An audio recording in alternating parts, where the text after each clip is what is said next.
Assalomu alaykum saboqdoshlar. Bugun biz İstanbul Yabancılar için Türkçe ders kitabı degan kitobninki A1 yani tunji qatam boshlaydiganlar uchun boshlangan bu kitobning darsliklarini ko'rib chiqishga boshlaymiz. Bu kitap hozir ko'rib turayotganinglardek bu PDF nusxasi 2012-yildagi besilgan nashri. Bu darslik jarayonida men bu kitobninki PDF nusxasini to'rdan tushirib olg'ala bo'ladigan adresini yo'llab qo'yman yoki shu ekrandan bevosita ko'rib shu bo'yicha o'rgansanglar bo'ladi. Agar Turkiyada bo'lib qolsanglar, Turkiyada bu kitobninki shu besilgan shakli bor. İstanbul Yabancılar için Türkçe deb. Asosliq bizningki o'rganayotgan saboqdoshlar, qarindoshlar shu kitobdan o'rganyotadi. Shuning uchun bu kitobni bir videolik shaklda shunday darslik qilib tayyorlamoqchi.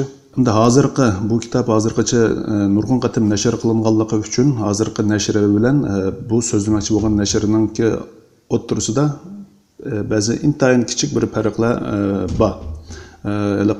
Asosliq grammatika darslikninki qurilmalari o'xshash, faqat masalan yoki ba'zi kishilarninki ismlari yoki yer joy nomlari degandek shunday narsalar farqli, ammo asosiy jihatdan o'xshash. Buni agar yangi nashdagi kitob bo'lsa, shuni bilan solishtirib o'zingizlar ko'rib olsanglar bo'ladi. Ammo deganimdek buni xuddi bir kitob bo'lgandek, bir darslik, bir sinfda, kursda o'rganayotgandek shaklda o'rganilishingizga men tamoman ishonaman. Çünkü biz butunlay batmu-bat, darsmi-dars shu bo'yicha tafsiliy so'zlab o'tmoqchi. Qaraydigan bo'lsak, bu kitobda 6 dars bor. Unita deganimiz dars qism deb shunday desak bo'ladi. Ondan keyin har bir darsninki ichida shunday A, B, C deb 3 turkumga bo'lingan. Darsliklarni biz asosiy jihatdan shu har bir darsdagi A, B, C deb shu 3 qismga bo'lib turib, shu kitobninki tuzilgani bo'yicha shu bo'yicha so'zlamoqchi. Undaqda biz darslarimizga boshlab ketsak, birinchi dars unita 1. Unita deganimizni shu yerda qism dars deb bilib olsak bo'ladi. Bu kitobninki boshlanish qismi. Endi mayaga qaraydigan bo'lsak, bajarilar debdi. Bajarilar. Bajarilar deganimiz qobiliyat demakchi. Yana siz bu birinchi darsda qanday narsalarni o'rganasiz deganimizda birinchi tanishma debdi. Tanishma deganimiz tonishish degan gap. Ya'ni bir yot bir kishilar bilan tunji qatim ko'rishgan kishilar bilan qanday salomlashish, shu kishilar bilan qanday tanishish, shularni o'rganasiz debdi. Onun keyinden qarasak dilekler. Dilek deganimiz Uyg'urchadagi tilak, arzu, umid degandek shu ma'nolarni bildiradi. Yana boshqalarga bo'lgan o'zingizning yaxshi ko'nglini, tilaklarini bildirish. Undan keyin uchinchi qilib kishi va narsalarni tanima. Kishi deganimiz Uyg'urcha o'xshash, kishi odam va deganimiz va narsa deganimiz narsa. Odam va narsalarini tonish debdi. Ya'ni siz bu birinchi qism, birinchi darsda tunishni, boshqalar bo'lgan o'zingizning arzu tilaklarini, yaxshi ko'nglingizni va odam va narsalarni tunishni, shunday narsalarni o'rganalaysiz, shunday qobiliyatlarni turkchada o'zingizda yetildira olasiz demakchi. Dil bilgisi. Dil bilgisi deganimizni mayada grammatika deb tarjima qilsak bo'ladi. Birinchi darsda uchirmoqchi bo'lgan bizga tilga aloqador bilgilarini, shunday narsalarni o'rganasiz demakchi. Nimalarni o'rganganmiz? Türk alfabesi, yani Türkçe harfler, bu, şu, o, kim, ne.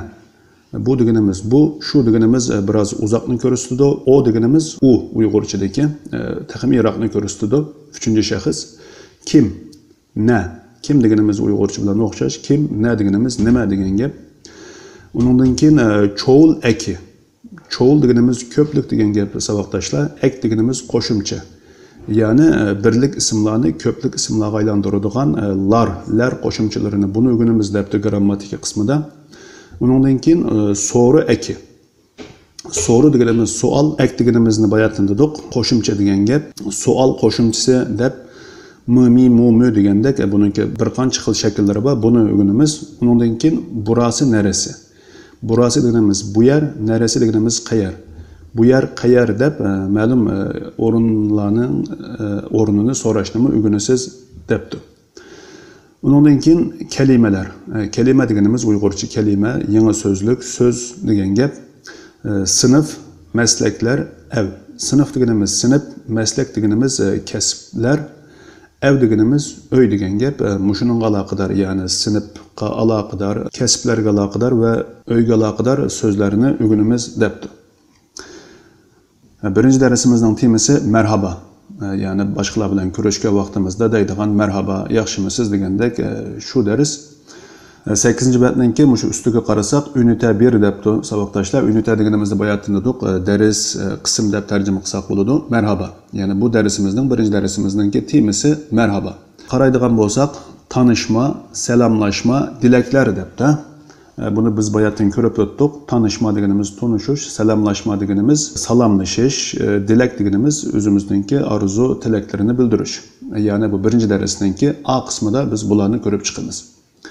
Qaraydigan bo'lsak, bir nechalagan so'zlar bor ekan, bu so'zlarni bir qur o'qib tarjima qilib chiqaylik.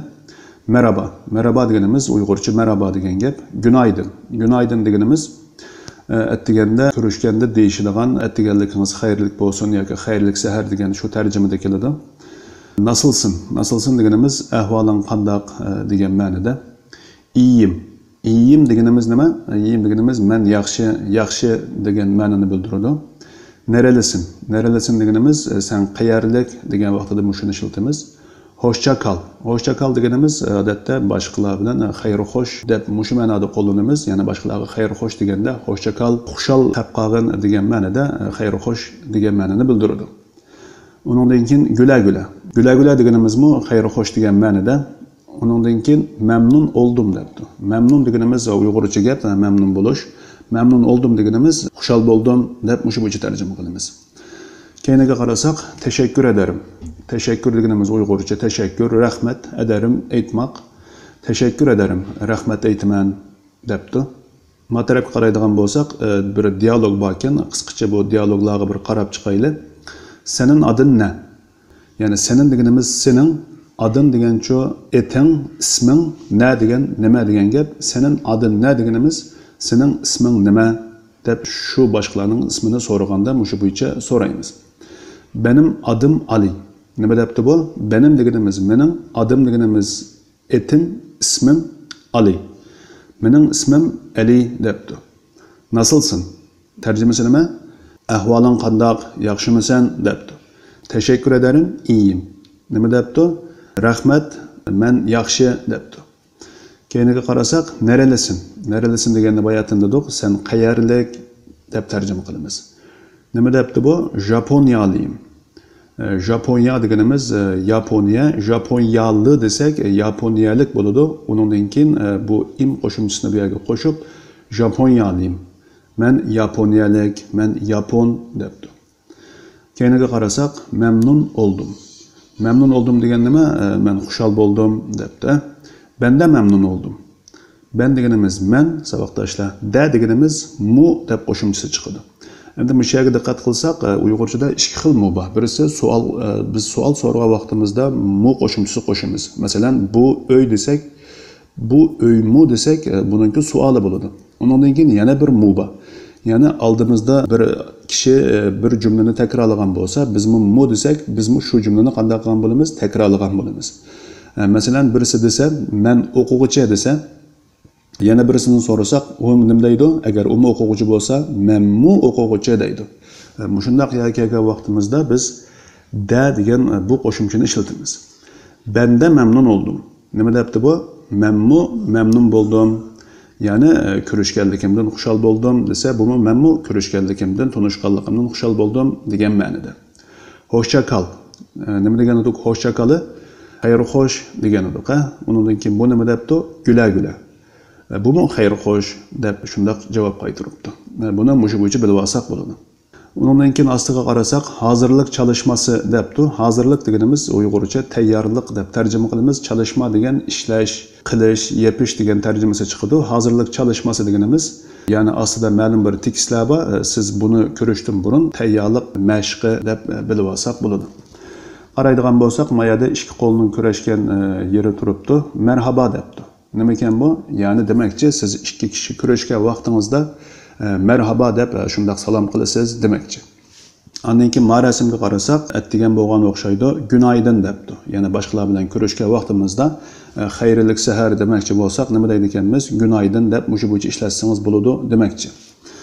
Undan keyin yana qarasak, mayada ikki kishi ko'rishib o'tibdi va ostiga nima debdi? İyi günler. İyi deganimiz yaxshi, gün deganimiz Uyg'urcha kun degan gap. Endi yaxshi kunlar deganimiz kuningiz xayrli bo'lsin degan ma'noda, endi buni turkcha bo'yicha Uyg'urchaga shu bo'yicha tarjima qilsak, boshqalar bilan biz ko'rishgan vaqtimizda normalda mushuni ishlatsak bo'ladi. İyi günler deganimiz yana shu Uyg'urchadagi yaxshimisiz, kunlaringiz xayrli bo'lsin degan shu ma'noda bo'ladi. Yanaga qarasak, hoş geldin debdi. Hoş deganimiz xushal degan shundaq ma'noda, xush degan ma'noda, geldin. Gelmek deganimiz kelish, hoş geldin. Yani boshqalar bir yerga kelgan bo'lsa, siz bu odamni qarshi olmoqchi bo'lsak, biz shundaqmi? Hoş geldin. Yani bu yerga xushal kelding deb mushu bo'yicha qarshi olamiz, salom qilamiz demoqchi. Buningga bergan javobi nima deymiz misolga? Hoş geldin desa nima deymiz? Hoş bulduk deb javob beramiz, savoqdoshlar. Yani hoş buldum emas, yani ko'plik shaklda.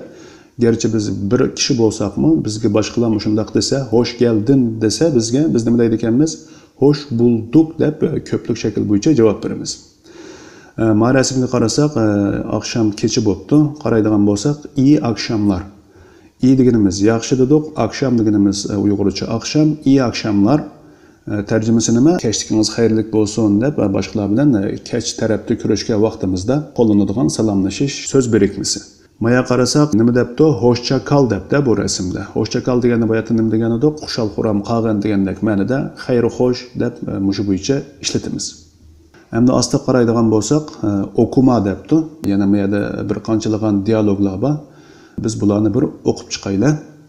Qaraydigan bo'lsak, bularning temasi nima ekan? Tanishma debdi.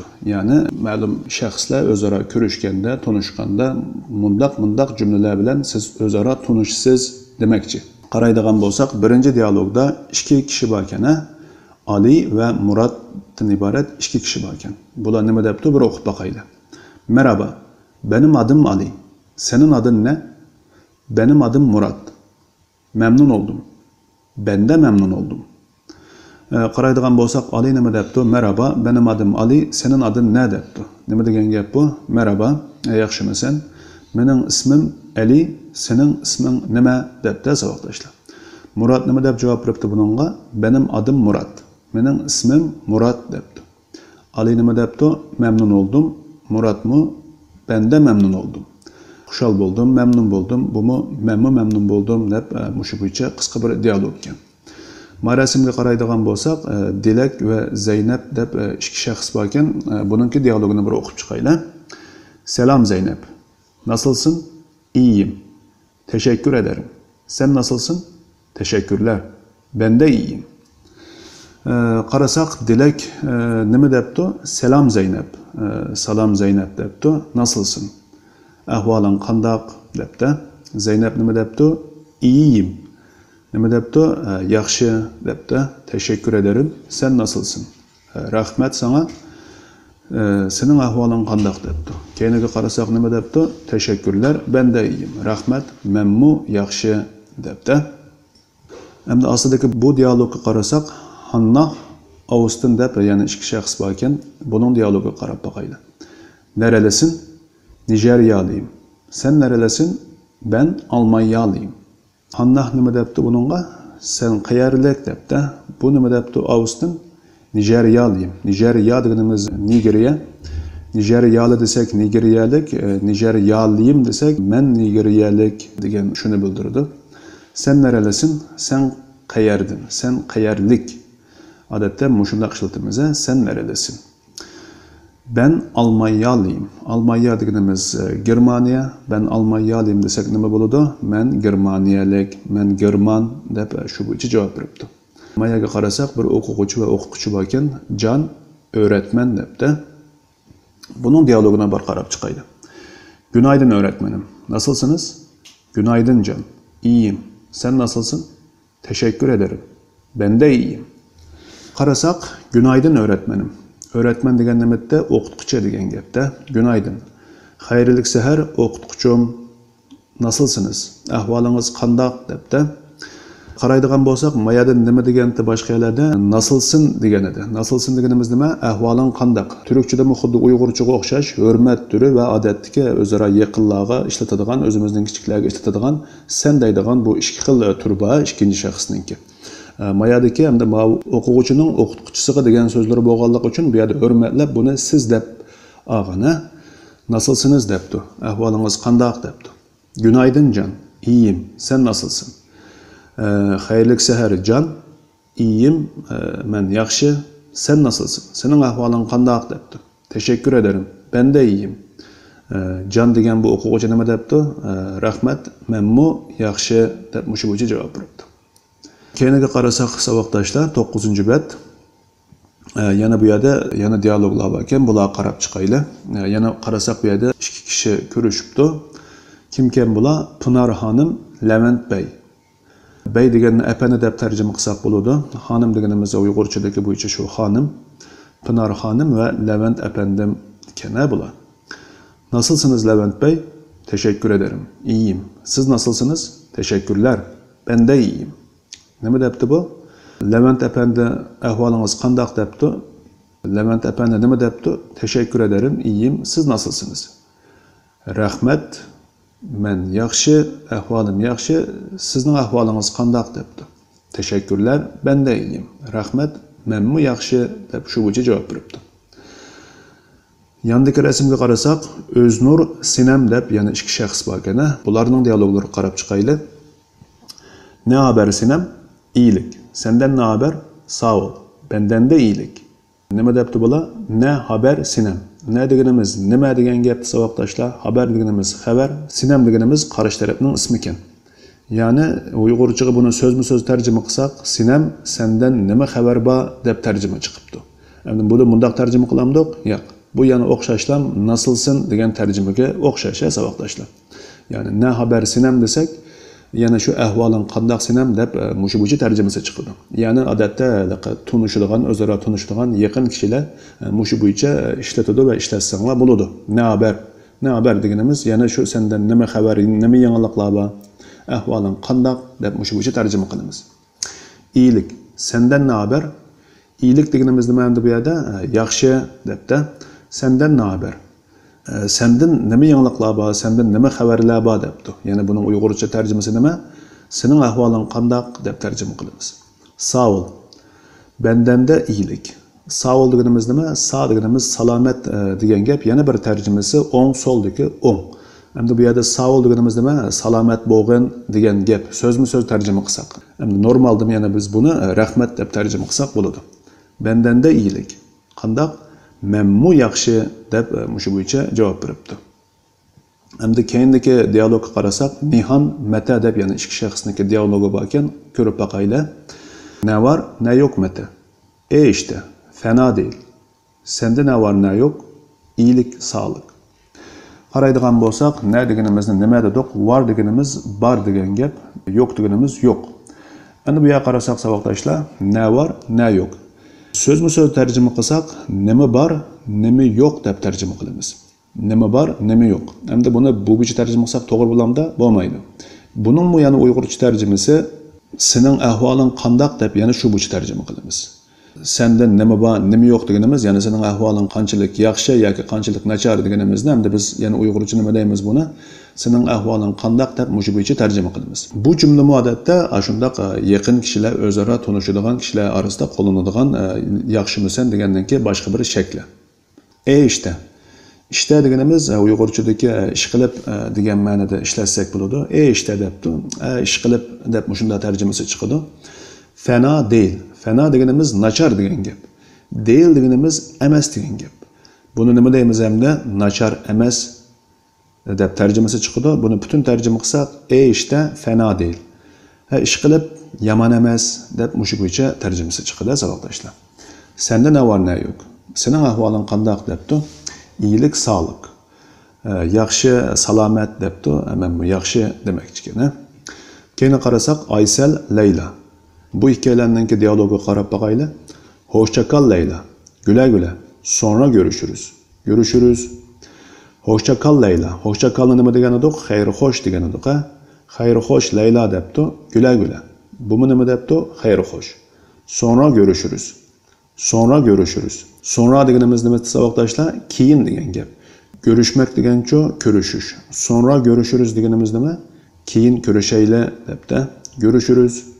Keyin görüşeyle deb buni shu bo'yicha javob qaytiribdi. Endi hozir bu yerda biz 8 tal dialog ko'rib chiqdik. Bularning hammasi nima ekan saboqdoshlar? O'zaro tunishish. Ya'ni siz ma'lum kishilar bilan ko'rishgan vaqtingizda mushu dialoglarninki o'zingiz shu kishilar bilan tunishish darajangizga qarata hammasini almashtirib ishlatsangiz, qo'llansangiz bo'ladi demoqchi. Ya'ni sizga bu yerda 7-8 xil shundaq tanlash, tunishish shakllari o'rgatilgan bo'ldi. Siz shuni o'zingizningki amaliy ahvolga qarata qo'llanib, shu bo'yicha foydalanib ishlatsangiz bo'ladi. Endi keyinga qarasak, bu yerda yana bir dialog bor ekan. Bu dialogga qarab boqayli. Bu kimkan? Öğretmen Martin debdi. Ya'ni o'qituvchi bilan Martinning orasidagi dialog ekan bu. Qarayli. Merhaba. Senin adın ne? Merhaba. Benim adım Martin. Sizin adınız ne? Benim adım Filiz. Memnun oldum. Ben de memnun oldum. Nasılsın? Teşekkür ederim. İyiyim. Siz nasılsınız? Teşekkürler. Ben de iyiyim. Nerelisin Martin? İspanyalıyım. Hoş geldin. Hoş bulduk. Qaraydigan bo'lsak, o'qituvchisi va o'quvchisining dialogi o'xshaydi. Qaraylar. Merhaba, senin adın ne? Merhaba deganimiz nima etti? Merhaba, senin adın ne? Senin ismin nima? Merhaba, benim adım Martin. Merhaba, benim ismim Martin. Sizin adınız ne? Bu o'qituvchisi bo'lganligi uchun o'qituvchisi bu o'quvchisiga sen da'vatida, o'quvchisi o'qituvchisiga siz deb xitob qilyapti-da saboqdoshlar. Sizin adınız ne? Sizning ismingiz nima debdi. Benim adım Filiz. Memnun oldum. Benim ismim Filiz. Memnun oldum debdi. Ben de memnun oldum. Memnun oldum. Xushal oldum. Nasılsın? Ahvalın qandaq? Teşekkür ederim. Rahmet. İyiyim. Siz nasılsınız? Yaxshi. Sizning ahvolunuz qandaq debdi. Teşekkürler. Ben de iyiyim. Rahmet. Memnun yaxshi. Nerelisin Martin? Sen qayerlik Martin debdi. İspanyalıyım. Men İspaniyalik debdi. Hoş geldin. Hoş geldin, hoş gelipse debdi. Hoş bulduk. Yani xushalliq bulmak deganimiz tepish degan gap. Xushalliq tapdiq degan tarjimasi chiqadi. So'zma-so'z tarjima qilsak, endi bu yerdagi ma'nosi Uyg'urchada belki aniq chiqmaydi. Hoş geldin desa, hoş bulduk debdi. Yani xushalliq tapdiq deb shu bo'yicha javob beribdi. Shuning bilan bu birinchi dars A qismidagi dialoglar shu bo'yicha saboqdoshlar. Asosliq bizningki bilmoqchi bo'lganimiz nima ekan? Turk tilida boshqalar bilan ko'rishgan vaqtimizda ishlatadigan jumla qurilmasi, so'z birikmalari shularni bilib olish. Ya'ni boshqalar bilan ko'rishgan vaqtimizda nima deydi ekanmiz? Günaydın, iyi günler, iyi akşamlar degandek shundaq so'zlarni deydi ekanmiz va qarish taraf bizga agar shundaq so'zlarni qilsa, qandaq deb javob qaytarishni shularni o'rganadi ekanmiz. Shularni bilib olsak bo'ladi. Undan keyin mayadagi yon tarafdagi mashq tarafiga qarasak, aşağıdaki diyalogu sıralayalım debdi. Aşağıdaki deganimiz astidagi degan gap saboqdoshlar. Dialog deganimiz Uyg'urchadagi dialog shu. Sıralayalım. Sıralamak deganimiz derecege tizish degan gap. Buni tarjima qilsak, astidagi dialogni rad tartibga tizayla debdi. Ya'ni nima demoqchi desak, hozir maya qarasak bir qanchalagan jumlalar bor ekan, shundaqmi? Biz hozir ustidagi va yon tarafdagi bu dialoglardan normal bir dialogdan qanday qurilganligini ko'rib chiqdik. Bu faqatlam turkchada emas, har qanday bir tilda mushu bo'yicha bo'ladi. Ya'ni ikki kishi ko'rishgan vaqtida oldi bilan qandaq deydi? Assalomu alaykum yoki ahvolingiz qandaq? Undan keyindan ismingiz nima, siz qayerlik degandek gaplarni deyishib bo'lgandan keyin nima deymiz? Hamda xayr xo'sh deb xo'shlashimiz. Ya'ni mushu bo'yicha mushu jumlalarni rad tartibga tizing demoqchi. Misol qaraydigan bo'lsak, Ümit Aslı deb bu ikki kishining dialog ekan bu. Görüşürüz, güle güle. Görüşürüz degan nimatda, yana ko'rishamiz degan gapda. Güle güle deganimiz-chu, xayr xo'sh degan gapda. Misol, shuningki tarjimasiga qaraganda bu birinchi qurda bu kelish kerakmi saboqdoshlar? Undaq emas, undaqmi? Biz boshqalar bilan ko'rishgan vaqtida oldi bilan salomlashib, undan keyindan boshqa gaplarni qilatdik. Shu bo'yicha bu yerdagi hamma so'zlar, hamma jumlalar biz ko'rib o'tgan, o'rganib o'tgan jumlalar va so'zlar bo'ladi. Shu bo'yicha o'zinglar tarjimasiga qarata rad tartibga tizsanglar bo'ladi. Mayada birinchisini o'zi bizga ishlab qilib beribdi. Merhaba, benim adım Ümit. Senin adın ne? Merhaba, benim ismim Ümit. Sening isming nima debdi. Mushu bo'yicha sening isming nima degandan keyin buningga javob bermoqchi bo'lgan kishi nima deb boshlaydi dialogni? Mening ismim palani degandek shu bo'yicha boshlaydi. Mushunga qarata o'zinglar mushuni rad tartibga tizib olsanglar bo'ladi. Buning ichida bilmaydigan so'z yo'q. Asosiyatini hammasimiz o'rgandik. Shu bo'yicha ko'rsanglar bo'ladi. Endi ikkinchi mashqqa qaraydigan bo'lsak, aşağıdaki ifadeleri eşleştirelim. Aşağıdaki degan o'rgandik, ostidagi degan gapda ifade deganimiz ifodalash so'z birikmasi degan ma'noda eşleştirelim. Eşleştirmek deganimiz juplash degan gap. Undaqda ostidagi so'z birikmalarini, jumlalarini qanday qilayli, maslashtirayli, juplayli debdi. Ya'ni beshi bilan oyog'i maslashgan bo'lsin, bu tarafdagi so'zlar bilan bu tarafdagi so'zlarini maslashtiring debdi. Ve bu yerda birisini bizga misol qilib ishlab turibdi, görüşmek üzere. Nima debdi bu? Yana ko'rishamiz debdi. Nima debdi bu? Qarish taraf nima debdi? Görüşürüz debdi. Ya'ni birisi xayr xo'sh ko'rishamiz degandan keyin qarish taraf nima deydimda? Buningga assalomu alaykum, yaxshimisiz deyishning o'rni yo'q. Yoki xayr xo'sh deb tursa, mening ismim palonetda demaymiz shunda, ammo shuning uchun qarish taraf nima debdi bu yerda? Görüşürüz debdi. Mushunga qarata mush yerdagi barliq so'zlar bilan bu tarafdagi maslashgan so'zlarni juplab bir dialog shakllantiring deb shuni demoqchi ekan. Endi uchinchisiga qaraydigan bo'lsak, aşağıdaki diyalogu tamamlayalım. Aşağıdaki diyalogu tamamlayalım debdi. Nima degan gapdi bu? Ostidagi dialogni tamamlamak demak, tugutish, tamamlamak degan gap. Ostidagi dialogni tamamlayli, to'liqlayli debdi. Qarasak Ayşe, Timo deb bu ikki shaxsningki dialog ekan. Ostiga qarasak, masalan, Ayşe'ninkiga bo'sh o'rin bor ekan, ostidagi Timo degani nima debdi? İyi akşamlar debdi. İyi akşamlar degan nimada kechligingiz xayrli bo'lsin deb biz kech vaqtida ko'rishgan vaqtimizda ishlatadigan, salomni bildiradigan ifodamizda. Timoning iyi akşamlar deganga qaraganda bu nima deyish kerak savoqdoshlar? Ayşe'mi qandaq nima deyish kerak? İyi akşamlar deyish kerak. Yani kechligingiz xayrli bo'lsin degandan keyin, undan keyinmi qarish taraf nima deydi? Kechligingiz xayrli bo'lsin deb javob beradi. O Timo'ninki iyi akşamlar deganga qarab, birinchi qurdagi Ayşe'ning dialogi hargizmi nima bo'lmaydi? Xayrli sahar degandek mundaq bir jumla bo'lmaydi. Shuningga qarata buningki rad tartibiga qarab, yana boshqa so'zlarni qo'yib, bu jumlalarni tamomlasak, to'liqlasak bo'ladi. Bu muaddi o'zinglar qilib ketalaysizlar. Endi ostidagi 10-betga qarasak savoqdoshlar, bu yandagi bu so'z birikmalari bilan bu rasmlarning muvofiq keladiganlarini qanday qilayli, juplayli, maslashtirayli debdi. Oldi bilan bularningki ishlatilish o'rni va tarjimasiga bir qator qarab chiqayli. Qaraydigan bo'lsak nima debdi? Afiyat olsun. Afiyat olsun deganimiz boshqalar tamoq yegan vaqtida biz shuningga deydigan, ya'ni singishlik bo'lsin deganda qo'llanadigan so'z birikmamiz. Ya'ni boshqalar tamoq yeyotgan bo'lsa yoki bizni tamoqqa taklif qilgan bo'lsa, biz u kishiga tamoqingiz singishlik bo'lsin, lazzatli bo'lsin desak nima deymiz? Afiyat olsun deymiz. Endi biz shu degan kishi bizga nima deb javob qaytaradi? Yoki boshqalar bizga shunday afiyat olsun desa biz nima deymiz? Sağol deymiz ya savoqdoshlar. Sağol. Nima degandik biz? Rahmat deb tarjima qilgan edik. Boshqalar bizga shunday desa biz sağol deb buningga javob qaytaramiz. Keyinga qarasak, iyi darslar.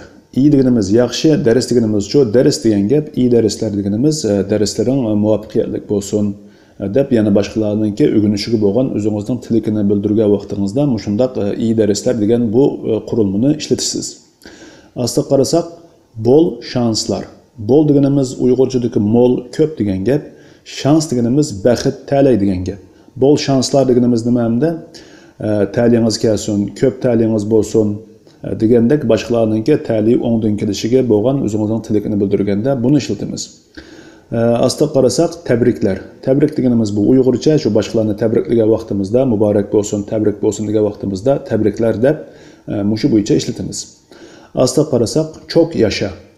Endi çok deganimiz jiq degan gap, yaşa deganimiz shu Uyg'urchadagi yaşa degan gap. Endi çok yaşa desak nima bo'ladi buning tarjimasi? So'zma-so'z tarjima qilsak, jiq yashig'in, ko'p yashig'in degan tarjimasi chiqadi. Endi buni qanday vaqtda ishlatadi degan vaqtimizda, boshqalar tushirgan vaqtida shuningga qarata deydigan bir so'z birikmasi. Endi aslida qarasak, lütfen debdi. Lütfen deganimiz nima? Lütfen deganimizning tarjimasi o'tinish. Boshqalardan bir narsani o'tingan, yalvorgan vaqtlarda shu kalimani ishlatsak bo'ladi. Aslida qarasak, özür dilerim. Özür degan Uyg'urchada bor, özür, kechirim so'rash, dilerim deganimiz tilash. Shuning bilan özür dilerimni nima deymiz? Kechirim so'rash. Ya'ni biz ma'lum bir xatolik qilgan vaqtimizda boshqalarga deydigan kechirim degan tarjimasi chiqadi, özür dilerim. Aslida qarasak, iyi geceler. iyi deganimiz yaxshi degan gapdi. Kecha deganimiz kecha. Shuning bilan buning tarjimasi nima bo'ldi? İyi geceler, yaxshi kechalar debdi. Shundaymi saboqdoshlar? Endi biz bu yerda nima o'rgangan edik? İyi günler dedik, günaydın dedik, iyi akşamlar dedik. İyi akşamlar deganimiz boshqalar bilan kechda ko'rishga vaqtimizda ishlatamiz. Ya'ni kechligingiz xayrli bo'lsin deb. Endi bu iyi gecelerning tarjimasi mo shundoq kechligingiz xayrli bo'lsin deb chiqdi. Ammo biz buni kechda, ya'ni boshqalar bilan xo'shlashgan vaqtimizda ishlatamiz. Ya'ni xo'shlashgan vaqtimizda kechligingiz xayrli bo'lsin deb, shundoq ya'ni uxlaydigan vaqtlarda yoki boshqalar bilan kechda biz xo'shlashgan vaqtimizda iyi gecelerini shu vaqtda ishlatamiz. Aslida qarasak, geçmiş deganimiz o'tgan degan gap va burunqa degan gap. Ya'ni kechmish degan tarjimasi chiqadi. Olsun deganimiz bo'lsin, geçmiş olsun. Ya'ni buni so'zma-so'z tarjima qilsak, ya'ni o'tib ketgan bo'lsin, ya'ni o'tgan bir ish bo'lsin deb tarjimasi chiqadi. Buni qanday vaqtda ishlatamiz degan vaqtimizda, agar birasi bir falokatga yo'liqqan bo'lsa yoki kasal bo'lib qolgan bo'lsa, shunday kishilarga, ya'ni ko'ngilsiz ba'zi voqealarga qarata o'zimizning yaxshi ko'ngilni ifodalashda biz buni ishlatamiz. Ya'ni bu ishlar o'tib ketgan bo'lsin, bundan keyin ishlaringiz texmi yaxshi bo'lsa degandek tilak ma'nosida buni ishlatamiz. Ondan keyin bu yerda bir diqqat qiladigan nuqta, agar o'lim yetim ishi bo'lib qolsa, yana bir kishi vafot etib ketgan bo'lsa, u kishiga qarata biz uning tuqqanlariga, uning yaqinlariga başınız sağ olsun deymiz. Sağ olsun. U yerga berib geçmiş olsun demaymiz, başınız sağ olsun deymiz. Saboqdoshlar, shuni bilib olsak bo'ladi. Keyinga qarasak, mutlu yillar. Mutlu deganimiz xushal xuram degan gap, yil deganimiz uyg'urcha yil, mutlu yillar, xushal yillar debdi. Buni biz qanday vaqtda ishlatamiz deganimizda, yangi yil tabriklashlarida yoki birasining tug'ilgan kuni bo'lgan vaqtlarda shu kishiga qarata yangi bir yilingiz xushallik ichida o'tsin degan ma'noda. Tamam deganimiz uyg'urchadagi ha bo'ladi degan ma'nosi chiqadi. Ya'ni birisi agar bizga ma'lum bir gapni bunday bo'lsin deb gap qilgan bo'lsa, tamam desak ha bo'ladi, ma'qul deb shu bo'yicha tarjima qilamiz. İyi yolculuklar. İyi deganimiz nimadir? Yaxshi degan gapdi. Yo'lchi deganimiz nima? Yo'lovchi. Yo'lculuk deganimiz-chu safar degan gap. Endi iyi yolculuklar desakchu, yaxshi safarlar deb tarjima qiladi, so'zma-so'z tarjima qilsak. Endi buni qanday vaqtda ishlatamiz degan vaqtimizda, agar birasi safarga chiqqan bo'lsa, shu kishiga safaringiz o'ngishli bo'lsin, balo qazodan sog' salomat bo'ling degandek, shunday bir yaxshi ko'ngil tilaklarni bildirgan vaqtimizda biz iyi yolculuklar deb, ya'ni safaringiz utuqli bo'lsin, o'ngishli bo'lsin deb, shunday vaqtda biz bu iyi yolculuklar degan bu so'z birikmasini ishlatamiz. Bularning tarjimasini ko'rib o'tgan bo'ldik. Materialga qarasak saboqdoshlar, har xil rasmlar bor ekan. Mushu rasmlarningki ifodalanishiga qarab, siz mushadan mos keladiganlarini tanlang debdi.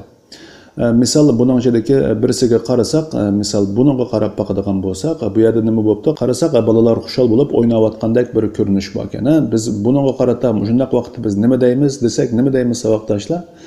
Mutlu yıllar, shundaqmi? Yani yangi bir yilning xushallik ichida o'tsin degandek tilak ma'nosida ishlatamiz demakchi. Shuningga qarata mushadagi rasmlarningki muvofiqini bular bilan moslashtirib qo'ysak bo'ladi. Buni o'zingizlar qila olasizlar. Endi ostidagi 5-mashqqa qarasak, aşağıdakilere bakalım. Ne zaman ne söylüyoruz? Eşleştirelim. Astidagilarga qarayla, bakmak deganimiz qarash degan gap, ne zaman deganimiz qandaq vaqtda. Zaman deganimiz vaqt, zaman. Qandaq vaqtda ne söylüyoruz? Qandaq vaqtda nemi so'zlaymiz? Eşleştirelim. Cüpleştirayla, maslashtirayla debdi. Ya'ni qandaq vaqtda biz nima deymiz demakchi. Bu yerga qaraydigan bo'lsak, bir necha so'zlar bor ekan va rasmlar bor ekan, bularning tarjimalariga qarab chiqaylik. Birinchisiga qarasak, anneler günü. Anne deganimiz ana, günü deganimiz kun, anneler günü deganimiz-chu, analar kuni degan gap. Hastalık deganimiz kasallik, bayram deganimiz uyg'urcha gap, bayram. Düğün deganimiz-chu, to'y degan gap. Doğum günü. Doğum deganimiz tug'ish, tug'ilish, günü deganimiz-chu, kun degan gap. Buning tarjimasi tug'ilgan kun. Yeni yil. Yeni deganimiz yangi, yil deganimiz yil, yangi yil degan tarjimasi chiqadi. Undan keyin rasmlarga qarasak, nima debdi bu yerga? Bayramınız kutlu olsun. Nima debdi? Bayramınız mübarek bo'lsin, qutlug bo'lsin debdi. Bu yerga qarasaqcho, geçmiş olsun. Geçmiş olsun degan nimatda biz boyatin degan edik. Boshqalar kasal bo'lib qolsa yoki bir balo qazoga uchrab qolsa, biz shu kishiga bo'lgan yaxshi ko'ngilimizni ifodalashda ishlatamiz degan edik. Keyinga qarasak, iyi seneler. İyi deganimiz nimatda? Yaxshi degan gapdi. Sana deganimiz o'xshash, yil degan gap, iyi seneler deganimiz nima? yaxshi yillar deb tarjima qiladi. So'z bo'yicha tarjima qilsak, buni odatda yangi yillarda boshqalar bo'lgan, bu yilingiz xushal-xuram ichida o'ssin, yaxshi o'ssin degandek tilaklarimizni bildirganda biz iyi seneler deb buni ishlatamiz. Endi asliga qarasak, anneler günün kutlu olsun anneciğim debdi. Nima debdi bu yerda? Analar günün qutlug' bo'lsin anneciğim. Bu yerda hamda anne deganimiz ana degan gapdi. Anneciğim deganimiz hamda bu yerda anasiga akilab, anoy degandek bir anasiga akilab deganini bildiradi. Anneler günün kutlu olsun anneciğim. Bu cümleni yuqoridagi bu kelimelerning, bu so'zlarning ichidagi qaysiga moslashtiramiz demakchi. Hamda asliga qarasak, doğum günün kutlu olsun. Nice seneler. Doğum günün kutlu olsun deganimiz nimetde tug'ilgan kuningga muborak bo'lsin, qutlug' bo'lsin degan gapda saboqdoshlar. Nice seneler. Sene deganimiz nimetde yil degan gapda, nice seneler deganimiz, ya'ni nurg'unlagan mushundaq xushal, ko'ngilli yillarni o'tkazishingga tilakdoshman degandek, mushundaq yaxshi ko'nglimizni ifodalaganda bu jumlani, bu so'z birikmasini mushundaq qo'llanamiz. Keyin qarasak nima debdi? Sonsuz mutluluklar. Son deganimiz nima? Tugash, oxirlashish degan gap. Endi sonsuz desakchi, kenidagi bu so'z siz degandek bu birikmimi xuddi uyg'urchaga o'xshash boshdagi deyilgan gapni inkor qiladi saboqdoshlar. Masalan, biz nima deymiz? Rang desak, rangni bildiradi. Rangsiz desakchi, rangsizni bildiradi. Shundaqmi? Pul desak, pulsiz desak, puli yo'q degan ma'noda. Bu model mushu. Son deganimiz oxiri tugash, sonsuz desakchi, oxiri yo'q, mangu degan tarjimasi chiqadi. Mutluluk deganimiz nimatta? Xushallik degan gapdi. Sonsuz mutluluklar desakchi, shundaq tugunmas xushalliklar sizga yor bo'lsin degandek o'zining ko'nglini bildirgan tilak so'zi. Hamda mushlar qarata bu yerda hozir biz 6 rasmni va ichidagi jumlalarni o'qib chiqdik va bu yerda biz ma'lum so'zlarni ko'rib chiqdik, tarjimalarini o'rgandik. Mushlar bilan mushlarningki muvofiq keladiganlarini o'zaro moslashtirib qo'ying demakchi. Masalan, birinchisiga biz qarab baqsak, bayramınız kutlu olsun. Nima debdi bu? Bayramınız, hayitiniz mübarek bo'lsin debdi. Buningga qaysi mos keladi saboqdoshlar bu yerdan? Qarasak bu yerda bayram debdi. Demek biz bu cümleni, bu tilak sözünü qandaq vaqtda deymiz? Bayram, yani hayit kunida biz bunu deymiz, shundaqmi? Shuning uchun bu birinchi rasm bilan bu so'z moslashidi, bu katakning ichiga bir deb yozib qo'ysak bo'ladi. Mushuning o'xshash qolganlarining hammasining tarjimasini bilasizlar, mushu bo'yicha o'zinglar ishlab qilib olsanglar bo'ladi. Endi asli qaraydigan bo'lsak, 11-betga 6-meşik yandaki resimlere bakalım ve cümleleri numaralandıralım. Nima debdi bu? Yandaki resimge qarayli ve cümlelerge numara qo'yayli debdi. Yani bu yandaki resimde nima bor ekan? 1 2 3 4 5 6 deb bor ekan. Bu yan tarafdimi A B C Ç D E deb bor ekan. Yani bu yerdeki ma'lum bir cümlege qarata, ma'lum resimlerge qarata qarasanglar ancha-muncha tunuydigan shaxslar bo'lishi mumkin.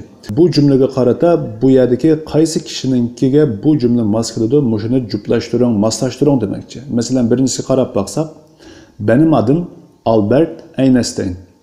Ben Almanyalıyım ve Almanım. Nima debdi bu? Mening ismim Albert Einstein. Men Germaniyalik ve German debdi. Yani bunun içindeki bu resimnin içindeki bununla qaysi keladi saboqdoshlar? Albert Einstein kim? Bu shundaqmi? Yani bu 3-chi resim bu yerga mos keladi deb mushu bo'yicha qilasiz demakchi. Hammasi sizlar tushunadigan so'zlar shu bo'yicha moslashtirib qilib olsanglar bo'ladi. Endi bu yerdan ostidagi bu mashq turiga qarasak, nima deb saboqdoshlar bu yerda? Dinleme. Dinleme deganning tarjimasi anglash degan gap, ha? Yani bu anglash mashq ekan. Tanışalım. Nima debdi? Tonishayli debdi. Qaraydigan bo'lsak, metni dinleyelim, boşlukları dolduralım. Nima debdi? Metin deganimiz saboqdoshlar tekst degan gap. Metni dinleyelim. Nima debdi bu? Tekstni anglayli. Boşlukları dolduralım. Boşluklarını, yani boş o'rinlarni doldurmak deganimiz to'ldirish, boşluklarni to'ldirayli debdi. Bu anglash mashqi bo'lg'achqa men hozir mushu anglaydigan mushu dialogni hozir mushu yerda qo'yib qo'yman. Mushuni o'zinglar anglab baqib, mayadagi ad uyruk. Ad deganimiz ismi degan gap, uyruk deganimiz davlat tavalliki degan gap. Bu dialoglarda mushu 4 shaxs gap qiladi va o'zinglar qaysi shaxsningki nima deyotganligi haqida, ismi nima ekan, davlati qaysi ekan, shularni mushu yerlarga to'shqizib shu bo'yicha ishlasanglar bo'ladi. Undaqda buning dialogini bir anglab chiqayli. Merhaba, benim adım Tom, İngiltereliyim. İyi günler, benim adım Pınar, Türk'üm. Günaydın, benim adım Kim, Koreliyim. Merhaba, Benim adım Diyaloglar muşu bo'yicha, ya'ni bularning hozir demoqchi bo'lgani, ya'ni kitobning sizga o'rgatmoqchi bo'lgani, ya'ni hozir sizning anglash iqtidoringiz qanchalik yerlargacha bordi, shuni siz bir o'zingizni tekshirib ko'ring demoqchi. Albatta biz Uyg'ur bo'lganligimiz uchun bu bizga intayin oson to'xtaydi. Hammanglar qila oladinglar deb bilaman. Hamda ostidagi mashq qismiga qaraydigan bo'lsak, saboqdoshlar, yozma qismiga ketdimiz. 8-ga qarab boqaylik. Aşağıdaki cümleleri kullanalım. Aşağıdaki cümleleri kullanalım ve sınıftaki arkadaşlarımızla bir diyalog yazalım. Ne depti bu? Astidagi cümlelerini kullanaylı, işleteyli ve sınıftaki dostlarımız bilen bir diyalog yazaylı depti saboqdoshlar. Yani bu yerde nima demoqchi desa, siz hozirgacha o'rgangan, ya'ni biz hozirgacha nurg'ulg'an dialoglarni o'rganib chiqdik, shundaqmi saboqdoshlar? Yani şu diyaloglar asasida o'zaro o'rganganlaringizni bir takror qilib baqing, mashq qilib baqing, o'zlashtirib baqing demoqchi. Misal, senin adın ne, nasılsın, nerelisin, memnun oldum degandek bu so'zlarni, bu qurilmalarni ishlatib turib o'rganganlaringizni pishiqlang demoqchi. Buni agar o'zingizlarning do'stlaringlar bo'lib qolsa, shular bilan paranglashib shundaq mashq qilsanglar bo'ladi. Agar o'zingizlar yolg'iz bo'lsanglar, o'zingizlar bilan o'zingizlar ünlük ovozda diyalog qilib mashq qilishinglar kerak saboqdoshlar. Yani mayli turkcha bo'lsin yoki har qanday bir til bo'lsin, faqat qog'oz yuzida, ya'ni yozishni bilish bilanla yoki anglash bilanla bo'lmaydi. Buni siz og'zingizda so'zlay olishingiz kerak. Og'zingizda buni ravon so'zlay olish uchun siz boshqalarga so'zlashdan burun buni necha qatimlab mashq qilgan bo'lishingiz kerak. Ya'ni ünlük ovozda. Siz buni ünlük ovozda mashq qilsangiz, boshqalar bilan paranglashganda albatta bundaq ünlük gaplashmaysiz. U vaqtda siz ravon gap qila olasiz. Ya'ni normal tonda, normal ovozda siz buni normal gap qila olasiz demoqchi. Shunga alayda diqqat qilsak bo'ladi saboqdoshlar. Keyin qarasak 9-si kitobi kapatalım. Nima debdi bu? Kitobni kapatmak degan nimatda yepib o'tish degan gap. Kitobni yepib o'tayli. Aynı soruları arkadaşlarımıza soralım. Aynı deganimiz nima?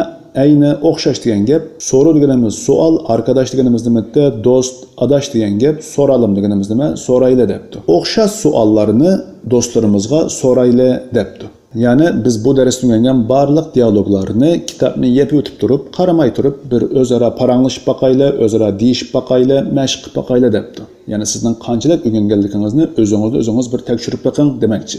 Shuning bilan birinchi darsninki A qismi mushu bo'yicha tugagan bo'ldi saboqdoshlar. Keyingi darsimizda biz birinchi darsninki B qismini, ya'ni alfabe degan bu qismini so'zlab o'tamiz. Birinchi darsninki A qismi mushuyagacha saboqdoshlarniki yaxshi takror qilib, qayta mashq qilib, yaxshi unumli bir shaklda o'zlashtirib olishiga tilakdoshman. Kelaqi darsimizda ko'rishguncha amon bo'linglar. Allohga emanet.